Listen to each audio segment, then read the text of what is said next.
Macam mana nak elakkan hati ini sentiasa berfikir benda negatif, benda buruk. Dalam Sahih Muslim, Nabi ada ajak satu doa berkaitan dengan cuci hati. Hadis sahih. Tuan-tuan pegang tangan di sini kan. Yang ni daripada saya lah. Lepas tu tuan-tuan sebut doa Nabi tersebut untuk jaga hati, cuci hati, pelihara hati, serah hati kepada Allah.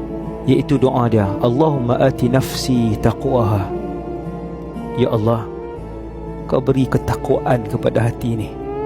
Wa zakkiha anta khairu man zakkaha. Ya Allah, cucilah hati ni. Sesungguhnya Engkau yang paling baik menyuci hati, sebaik-baik yang mencuci hati. Anta waliyuha wa maulaha. Engkaulah tuan dan pemilik kepada hati ni. Kau yang cipta hati ni. Kau yang tahu sifat hati ni. Kita serah hati kita kepada Allah. Kita minta Allah cuci. Kita minta Allah bagi takwa ke hati kita. Kemudian kita serah hati ni kepada Allah. InsyaAllah hati yang penuh dengan ketakwaan dicuci oleh Allah itu akan sentiasa memikirkan perkara yang baik, positif untuk dunia dan akhirat kita. Walhamdulillahirabbil alamin.